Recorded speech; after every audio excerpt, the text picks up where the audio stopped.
অনেক দিন আগের কথা। আমরা তখন থাকতাম কলকাতার ভবানীপুরে। পড়তাম রামরিক ইনস্টিটিউশনে।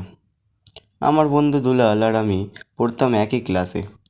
দুজনেই আমরা ছিলাম সাহসী। ভয় ডর বলে কোনো কিছুই আমাদের মধ্যে ছিল না।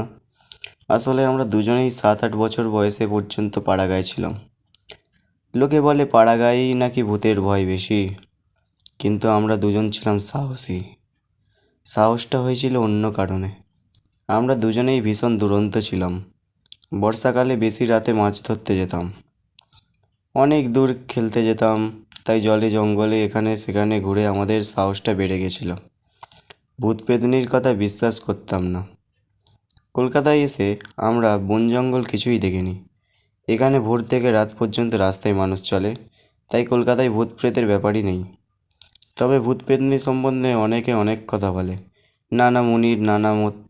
কেউ কেউ বলে ভূত পেতনি আছে, আবার কেউ কেউ আবার বলে ওসব বাজে কথা, ভূত পেতনি বলে কিছু নেই। এই দ্বিতীয় মতটা আমরা দুজনেই বিশ্বাস করি, অর্থাৎ ভূত পেতনি নেই, ওটা স্প্রে কল্পনা। তবে এমন একটা ঘটনা আমার জীবনে ঘটেছিল, সে কথা বললে কেউ বিশ্বাস করবে না। সেই কথা মনে পড়লে এখনও আমার লোম খাড়া হয়ে ওঠে। দুলাল আমার সঙ্গে সব জায়গায় যায়, শুধু এই একটা জায়গায় যায়নি। আমাদের কলেজ বন্ধু গৌতমের কাছে গিয়ে এই বিপদে পড়েছিলাম। দুলাল আর আমার চাইতেও কিন্তু ওর সাহস অনেক বেশি। তবে কোনো সাহসই সেই ভয়ঙ্কর রাতে কাজে লাগেনি। আমরা দুজনেই প্রায় মরতে মরতে বেঁচে গেছি। গৌতমের ভূত পেত নিয়ে ঠাট্টা একেবারে ঠান্ডা হয়ে যাচ্ছিল। সেই কথাটা বলবো একটু পরে, তার আগে গৌতম সম্বন্ধে একটু কথা বলে নিই। আগে বলেছি, গৌতম মানে গৌতম সাধু, আমাদের কলেজের বন্ধু। সাহসের সঙ্গে ওর দিনটাও ছিল বিরাট। আমাদের হোটেল রেস্টুরেন্ট নিয়ে গিয়ে খাওয়াতো। অনেক সময় পকেটের সব টাকা খরচ করে ফেলতো।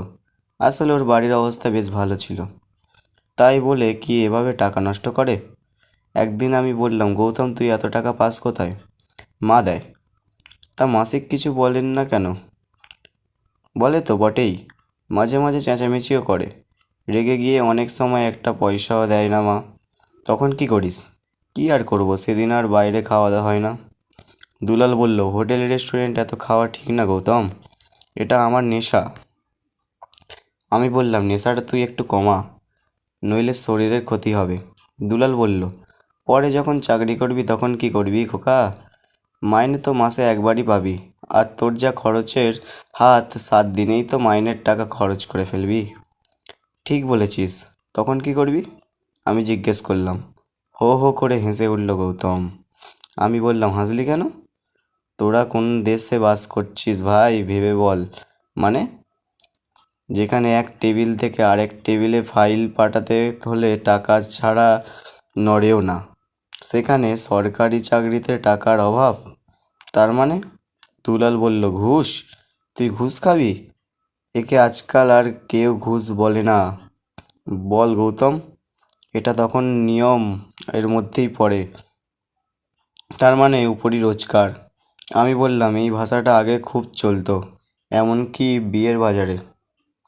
পাত্রের গুরুত্ব নির্ভর করতে এই উপরই, রোজগারের জন্য। দুলাল বলল, তুই যে এই ধরনের সরকারি চাকরি পাবি তার নিশ্চয়তা কোথায়? গৌতম বলল, যেখানে বাসনারত সেখানে সিদ্ধিপথ। এই ধরনের কথা ছিল আমাদের বন্ধু গৌতমের মুখে। বিএ ফাইনাল পরীক্ষা না দিয়েই হঠাৎ একদিন উধাও হয়ে গেল গৌতম। দীর্ঘদিন তার কোনো পাত্তাই পাইনি আমরা। এমনকি তার বাড়িতে গিয়েও এ ব্যাপারে কোনো সন্ধান পাওয়া যায়নি। আজকের ভিডিওটি এতটাই ছিল। ভিডিওটি ভালো লাগলে অবশ্যই একটি লাইক করে দিন এবং পরবর্তী পর্বটি সবথেকে আগে পাওয়ার জন্য চ্যানেলটিকে সাবস্ক্রাইব করে বেল আইকনটি অন করে দিন। ধন্যবাদ।